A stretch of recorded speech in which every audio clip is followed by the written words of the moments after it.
Now when Jesus heard this, he withdrew from there in a boat to a lonely place apart. But when the crowds heard it, they followed him on foot from the towns. As he went ashore, he saw a great throng, and he had compassion on them, and healed their sick. When it was evening, the disciples came to him. This is a lonely place, and the day is now over. Send the crowds away to go into the villages and buy food for themselves. They need not go away. You, give them something to eat. We have only 5 loaves here and 2 fish. Bring them here to me. Then he ordered the crowds to sit down on the grass, and taking the 5 loaves and the 2 fish, he looked up to heaven and blessed and broke and gave the loaves to the disciples, and the disciples gave them to the crowds. And they all ate and were satisfied. The disciples took up 12 baskets full of the broken pieces left over, and those who ate were about 5,000 men, besides women and children. So, igog pamalandong sa kanana introduction, no? Sa Matthew 14, kaning gospel ni Matthew. Atong higutan ang background ini dito sa chapter 13. Ang chapter 13, it ended with the rejection of Jesus at Nazareth, where he was unable to do many mighty works, even miracles, because of the unbelief of the Jews. And then, second highlight on chapter 13 and before this gospel, the story in chapter 14 verse 1 to 2. Unsa man na siya? The story of chapter 1 verse 1 to 2, 1 to 12, no? Chapter 14 verse 1 to 12 is the story of the beheading of John the Baptist. Sa atong pagtulunan gani sa Bible study, mo ni nakapaaghat ni Jesus nga iyang i-fulfill yung mission. Pagpatay ni John the Baptist, siya moadto na ko sa Jerusalem in order for me to fulfill my... So agi og flashback, no? Flashback. Therefore sa Matthew chapter 14 verse 3 to 12, before na niya itong gospel, telling about the story of Herod's birthday party, and then the scheming of Herodias, scheming iyang plan to let her daughter dance before King Herod in order for King Herod to be trapped, no? To give the promise to the daughter to give the head, no? That is the command, that is the kanana request of the daughters of Herodias to get the head of John the Baptist. Tuon man, John the Baptist was beheaded, and also his head was brought to the party in a silver platter, no? So this incident or this event precedes the story of the feeding of the 5,000. So muna niya siya ang nasundan, no? Nasundan sa feeding of the 5,000. And then tanaw na to, no? Tanaw na to sa history. Herod's dinner party against the meal that Jesus provides to the 5,000. No? And then Herod's party is characterized by very luxurious and lavish party against Jesus' meal by bread alone, the most basic of the food, no? And then Herod's party is characterized by hatred. Look at John the Baptist; he was beheaded right there at the party, no? And then Jesus' meal, in comparison, is very compassionate kanang feeding of the 5,000. And then Herod's party is organized by tyrant, no? Whose concern is their own power and well-being against the host of the 5,000, which is Jesus, no? Very compassionate Savior, whose concern is the well-being of those who have come to see Him, to listen to Him, to ask for healing, no? Healing, physical healing, maybe spiritual healing. Then finally, Herod's party ended with death of John the Baptist, while Jesus, feeding of the 5,000, sustaining those people, the poor people, no? Listening to the bread of life, listening to the good news of salvation. At the same time, us healing from Jesus. And this sustains life, no?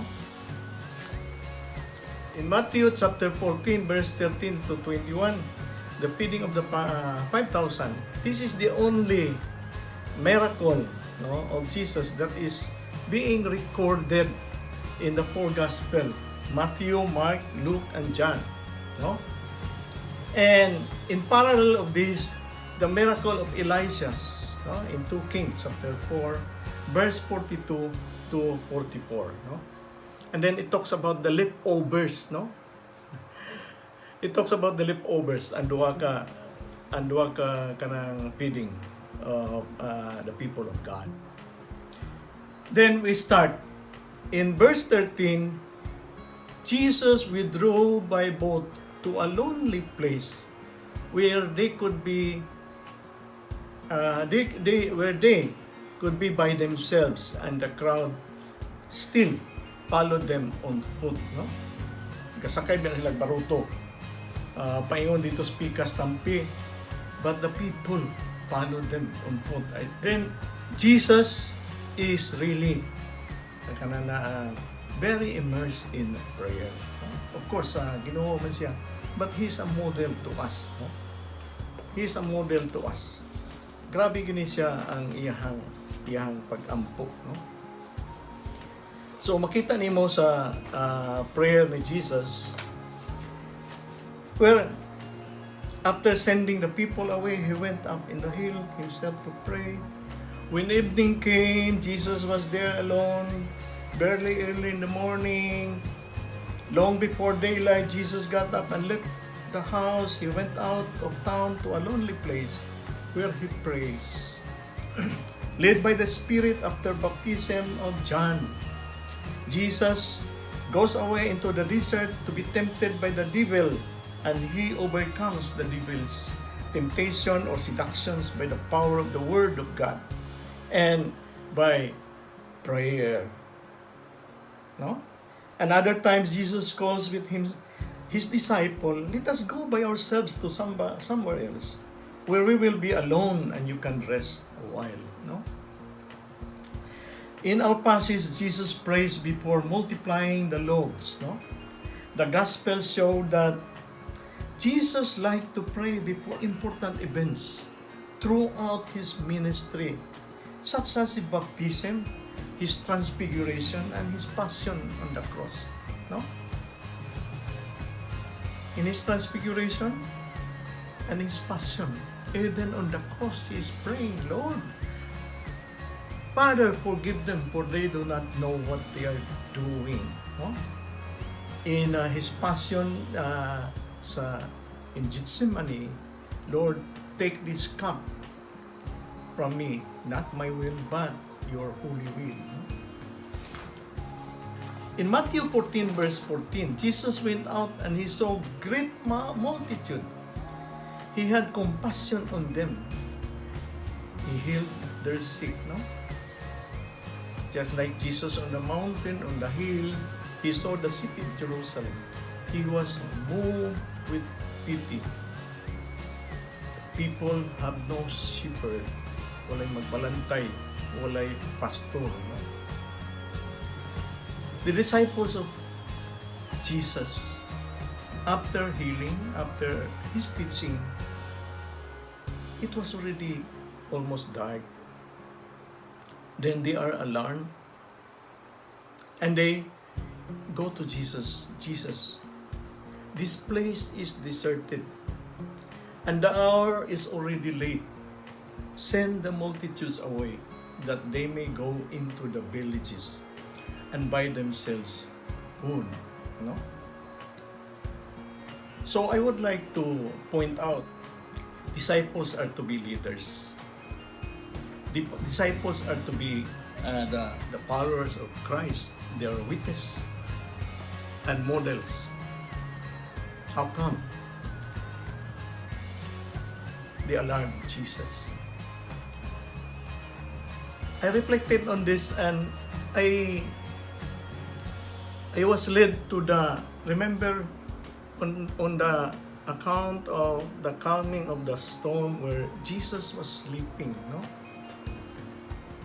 Where Jesus was sleeping in the boat and a storm came and tossing their boat from here to there, forward and backward, and the disciples are very scared, afraid, and they decided to wake up Jesus.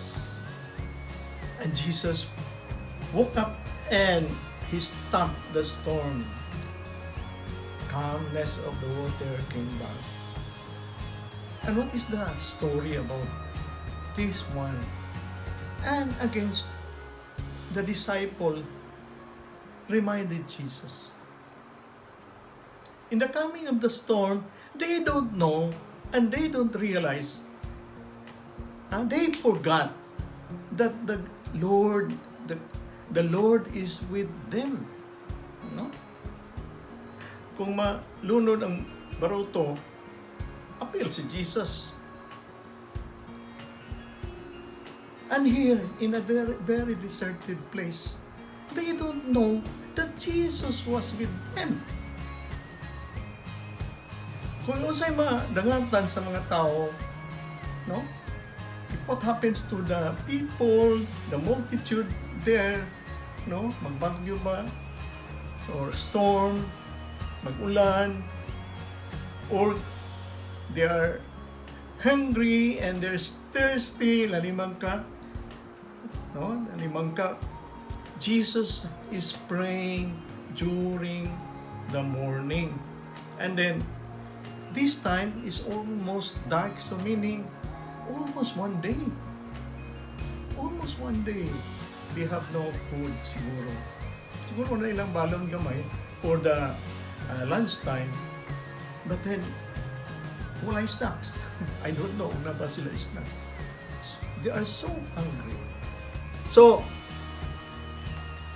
this is a lonely place, deserted, and the hour is already late. Send the multitudes away. Just imagine, a leader at that, and your decision is to send the multitudes away. And then they may go into villages and buy themselves food. No? It contradicts to deserted place, no? Lonely place or deserted place. So, unsa may nabay stores diya, nabay tindahan, no? Nabay kung yung ka-deserted, very far yun, no? Very far is the place where people can go there, possibly, I don't know, they are not possible, or they can buy food, or they can stay there for the night. But just imagine the number of people, 5,000 going to the villages. Just imagine that, how can they be accommodated? How can they get food? No? So, what did Jesus answer? No? What's the answer ni Jesus? Jesus answered, they don't need to go away. You give them something to eat. No? They don't need to go away. You give them something to eat. Kamu mga leaders, you are the leaders of these people. You are my disciples, sumusunod sa ako. Then, are you one? Are you not considerate with yourself? Deserted place is already about to be dark, and then very far. How could they say the way? Gabi na, ngit-ngit. Very far pa ang places na atuan nila for the food. They don't need to go away. You give them something to eat. No? You give them something to eat. So, what did the disciples do? Balik sila dito sa multitude. Istorya sila. They made some conference with the other disciples on saan na to ni Jesus. We have to feed them. We have to give them something to eat. Of course, with their initiative, they really ask from the multitude o kisa may nakabalon diri, kisa may naiinyong pagkaon diri. But looking at the crowds nga, they also know that it's going dark. And then pangitaan pa nimong nabamoy pagkaon. Puro gina sila may wala. Wah. We have no food. Wah. No? Why? They have to secure themselves. Muna ang tendency. No? The instinct of people. No? When they are in some kind of situation which they don't know. No? They are not certain what will happen next. So they keep their own food. But here's a very, very innocent boy. Ingon siya sa disciple, I have my 5 barley loaves of bread, and I have my 2 fish. Muna si Jesus siya, let the children come to me. Because only a child came and offered his food. He is very innocent. He has no idea nga ang ihang food nga usa ra ka loaf, 5 loaves of barley bread and 2 fish can feed the 5,000. Tuod man ikuha sa disciples. No? Ikuha sa disciples, then the disciples, they are confident enough. We have our solution. The disciples went back to Jesus. Jesus, we only have here 5 loaves and 2 fish. They gave some problems to Jesus, really. And these are the kind of leaders we have. No? Good enough. No? I remember Moses. Moses who was exiled because he was a Hebrew. He was discovered as a son of a Hebrew slave. So what happens? He was exiled by his brother, a prince, or the Pharaoh. Then he was able to live in the Jethro's house and was able to marry his eldest daughter and become a shepherd himself. And one day, God told Moses, "You will lead my people out of Egypt, out of the bondage and slavery of Egypt." Even siya, Lord, I don't know about that. I am a prince of Egypt. I am not trained to be such, to lead the people out of Egypt. I don't know about that, Lord. You go to other people. But then what does the Lord told him? Moses, what is that in your hands? Lord, ang nasa akong kamot na ako, Lord. Shepherd stop from magitaw na. Then so be it. This is what happens. We have only 5 loaves and 2 fish. No? What does it say in our COVID-19 problem? Is our leaders telling our Lord Jesus, Lord, we are nothing compared to the COVID-19 we cannot see. We are nothing compared to COVID-19. We cannot produce vaccine. No?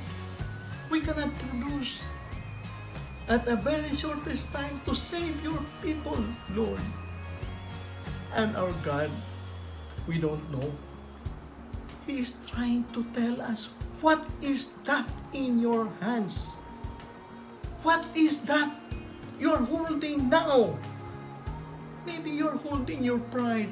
You're holding your kananaang influence. You are holding power. You are holding so many things in your life that are no longer essential of this COVID-19. We have to be humble of ourselves. Lord, we cannot do it.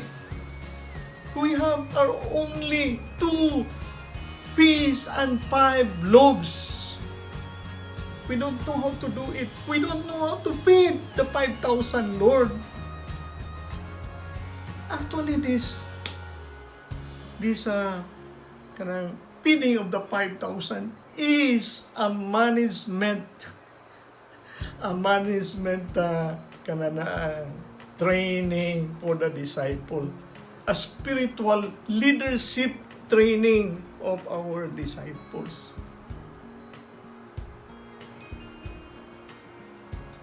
How?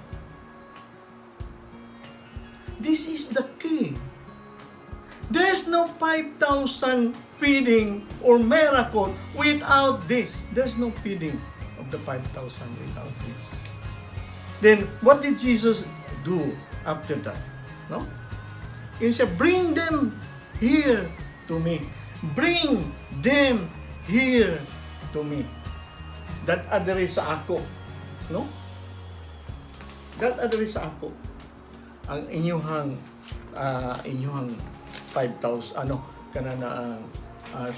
5 loaves of barley bread and kananaang fish. If that is what you're holding now, bring them here to me. What did Jesus do? No? He told them,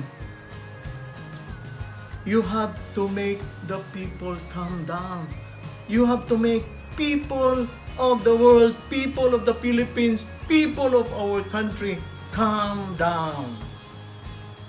Let them sit on the grass. Sa uban nga translation, let them recline. Be comfortable. Be trusting in the Lord. Not to worry. No? Not to worry of the dark the ominous dark clouds that is coming. Di ta kibalo if that is rain, typhoon, storm, or what. What if mag-typhoon o ngit-ngit, di ta kita. No? They are in the open field. Remember that. He took the 5 loaves and 2 fish, looked up to heaven, he blessed, broke and gave the loaves to the disciples, and the disciples gave to the multitudes. What lesson can we get from that in our situation now? Huh? If only we can offer what we have.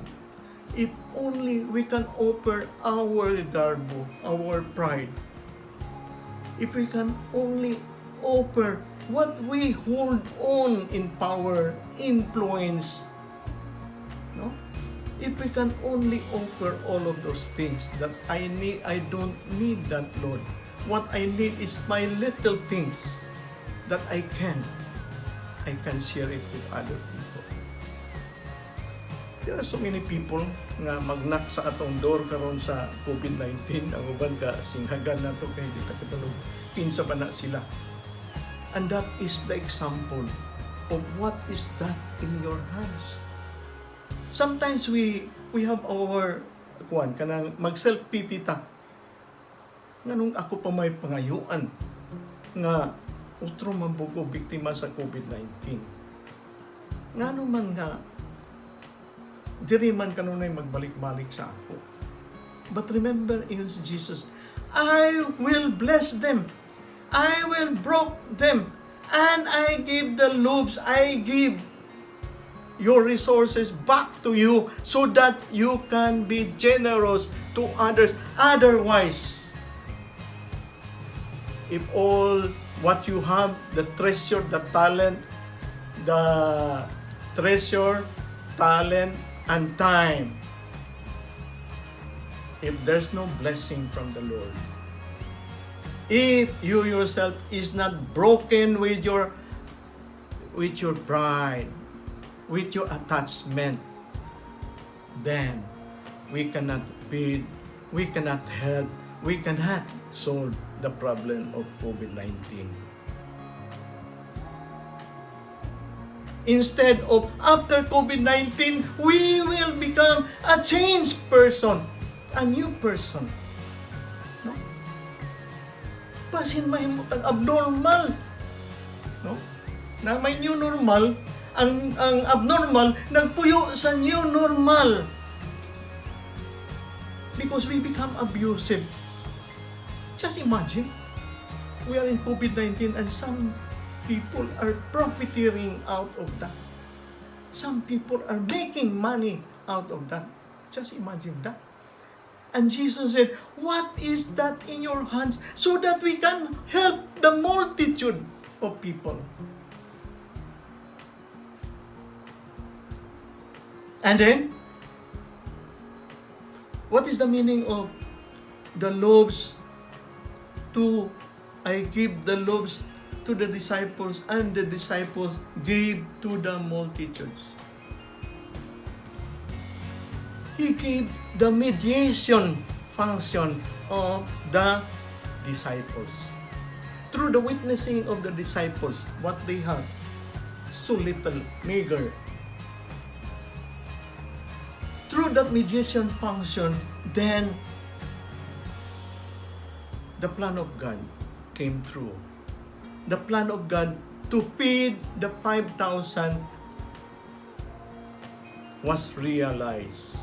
And it is given through them. Wala ingon si Jesus, ako'y maghatag diretso sa mga tao. No. You have to give it to them. That is pastoral care. No? You have to give it to them. Give it to the multitudes. Because that is the order of the church. That is the order of our life. Then, they all eat and were filled. They took up 12 basketful of leftovers from the broken pieces. Those who ate were about 5,000 men, besides women and children. Just imagine that. No? They all eat and were filled. Wala ingon nga ang uban ipanggutom. Puro sila na tiyan-tiyanan na busog. No? They took up 12 basketful of leftovers from the broken pieces.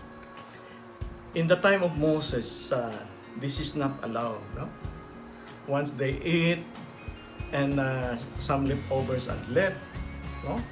They don't allow that. But in Jesus' time, in the feeding of the 5,000, they collected the broken pieces because they are already blessed and broken. No? All that we have as the people of God, sharing and witnessing to other people out of our nothingness, what we have, my little things in us, they are already broken and distributed to the people of God. So that must be collected. wala gyud mausik. That are all collected because that will be for the Gentiles. That will be for those people that are to be evangelized, have not heard the good news of salvation. No? In other translation or interpretation, that is for the 12 tribes of Israel. And then what is the significance of that? Remember, it started only with the 5 loaves of barley bread and fish. And then, after eating, have their fill, then you have 12 baskets of leftovers. Just imagine the miracle that God gave to the 5,000 and to everybody, to the leaders of the people of God, the disciples. Tanaw nimo, kung makita nila, this is the miracle of God. Mauni ang milagro nga gihatag sa Ginoo. No? When we had some contemplation kanina, well, it depends on where you are. You are one of those multitudes or you are one of the disciples. If you are one of the multitude, then you don't know what happened there. Ni Jesus o mga disciples. Because you are at the middle of the multitude. No? Ang imong panabot lang nimo ang gato na multiply nga bread. Di ta kibalo nga ang uban nato, some of them are really out from their baon nga very small baon for the day. Mo'y nabilin. Mo'y nabilin sa hapon. No? Leftovers sa hapon. But then, ilang gisir, yapin lang siya. Then, 12 basket full of leftovers for the other people to eat. Natas COVID-19, zero ta. No? Down ang atong budget. Down ang atong finances. Why? Why? Nobody cared to share. Nobody. We are waiting for the government always to provide. The church to provide. What about us? No? Everybody is silenced. Nobody is really trying to encourage other people. I hope kaniyang itong Bible study maka-encourage ni other people. No? Makahatag, makapabuhi sa ilahan kanana ang sitwasyon karon. In Laiko, we have our conversation regarding mental health. There are so many cases of mental health in the quarantine. Just imagine, we started in March, and then up to July. Nara kasi imong balay, di ka manaot imong ulo, anak. May gani, nagsugod na ang mga eskwela, ang mga teacher na busy na po mo. What if wala nagsugod ng eskwela? May gani, nagsugod ng skeletal nga mga workforces. What if wala nagsugod? How about those mga housewives? How about those na fire out sa trabaho? No? How about wala nagigikaon? So, there are a lot of people, brothers and sisters, that needs broken pieces of our generosity. Amen? No? There are a lot of people that needs the broken pieces out of our generous heart. Those who eat were about 5,000. Pili lang din 5,000. Kaya nga naman, i-include nimo ang children o women. Daw be og 50% ang tunay asawa. The another 2,500. 5,000 plus 2,500 wife. 7,000 or 8,000. How about naay mga anak dala? Isang tagsa lang nga po. 1/4 of that nagdalag mga anak. Almost 10,000 people ate the bread of Jesus that time. So, brothers and sisters, diha lang siguro hutaman, no? In summary, the feeding of the 5,000 is a compassionate compassion story. Jesus saw the crowd, had compassion, healed those who were sick, and feed them. Mo ang mission sa ato ang Ginoo. But then, ingon siya nga, ayaw mong saba sa uban ha, og na-heal na mo. Kaya nga masintro niya sa healing, na nawala na ang redemptive mission of Jesus. Kaya tunga na lang sa pagpaayo, daghang kay osisiro nagbantay po sa palibot. No? Sometimes siya nga, ayaw sa mong saba na ako'y nagtambal sa inyo. Kay basin og musamot na og kadaghan. 5,000 o 10,000 na lang gipid na to, basin mo ambot nag 20,000, 30,000 hatagan na to kana na ang bread, no? Ang problema na most of them do not understand. They just follow. Ano ba o sisiro? They follow. Anyway, na may bread. Di ba? Mabuhi man tani kina yung bread. But at the end, how many are with Jesus when He was nailed on the cross? How many? How many are there? Even His disciples are not there. No? Pero iyan ang mama, si Mama Mary o si John. And another disciples were there. Where are those people? I feed them with, I am very compassionate with them. Where are they? But Jesus did not say that, no? But para sa ako, ask man. And then the second one is abundant story. No? It is the story of how abundant is God's compassion, His mercy, how abundant is the provision of God, no? In order for Him to solve the problem that is impossible. Night is already coming. People are not secured. They have no food, no water. Where are they going? How to disperse them? How to support them? But Jesus is abundant in support. And then the Eucharistic story, it has some relationship with the others, no? Which is overtones the Lord's Supper. No?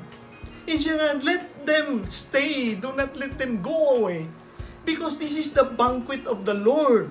No? Remember the eschatological end time. This is a banquet. The kingdom of God is like a banquet where people are invited to partake in the banquet of the Lord. No?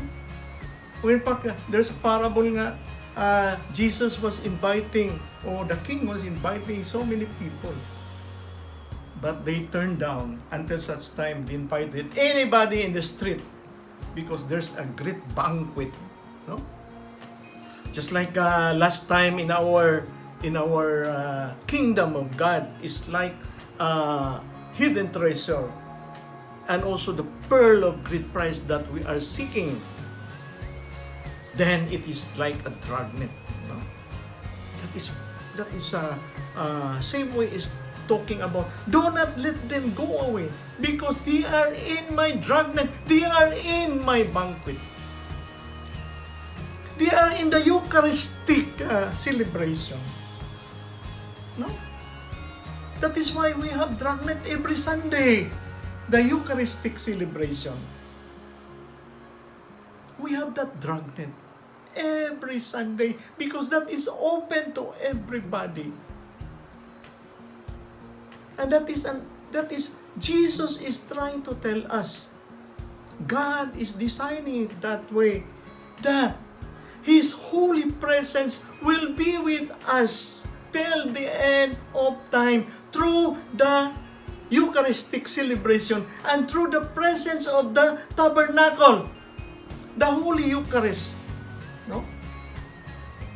The Blessed Sacrament in the church. Jesus is present with us, and that is the Eucharistic story that started with sharing, that started with the leaders, the disciples that shared their treatise to Jesus. Lord, this is what we have. And also the multitude, out of so many, only the children, only a child shared. That is why sa ato abitong in our teaching kanunay, not unless you become a child, you cannot enter the kingdom of God. Dili man yun nga wala kay buot. Not unless dependent ka sa Ginoo. Then, maimo ang gingharian sa langit. So that is the summary of our feeding of the 5,000. Salamat kayo, mga igsoon, o mayong gabi sa inyong tanan. Sa ngalan sa Amahan, sa Anak, sa Espiritu Santo. Amen. Lord Jesus, salamat kayo sa imong gihatag nga pagpaambit. Tinuod yun di ay nga imo gid namin tubagon. Hatagan kami o ipahulam minimo o imo gamay lang gyud kaayo nga wisdom o Ginoo. Gamay lang gyud kaayo nga kay balo karon gabi una para kami makasabot sa amo ang gitun-an nga imuhang basaglang kasulatan mo ang gospel ebanghelyo karon Domingo. Ebanghelyo sa imong bangkiti, the feeding of the 5,000, sa imong Eucharistia na imuhang gidisinyo para sa amo tanan, para ikaw magpabilin na kanamo hangtod sa kanturan sa katapusan ini among kapanahonan. Kaning tanan o Ginoo among gisaling, isandig diha kanimo matag simana sa amo ang pagtuon, pagtuon sa imong darang kasulatan nga kani maka-inspire sa amo, makausab sa amo kanana panghuna-huna, makausab o Ginoo sa amo ang batasan, makausab o Ginoo sa among gawi o guman pa para kami ang Ginoo tabang diha sa pagkabig sa uban, diha sa imong ginharian, diha sa imong bangkiti. Kaning tanan, among pasalamatan si Mama Mary kay naagid siya kanunay kauban kanamo sa among panahon mo Ginoo. Kasi talaga sabot gay kanimo. Hail Mary, full of grace, the Lord is with you. Blessed art thou among women, and blessed is the fruit of thy womb, Jesus. Holy Mary, Mother of God, pray for us sinners, now and at the hour of our death. Amen. O glory be to the Father, and to the Son, and to the Holy Spirit, as it was in the beginning, is now, and ever shall be, world without end. Amen. In the name of the Father, Son, Holy Spirit. Amen. Salamat kayo sa inyo. May gabi, no? Salamat kayo. Salamat kayo. Bye-bye.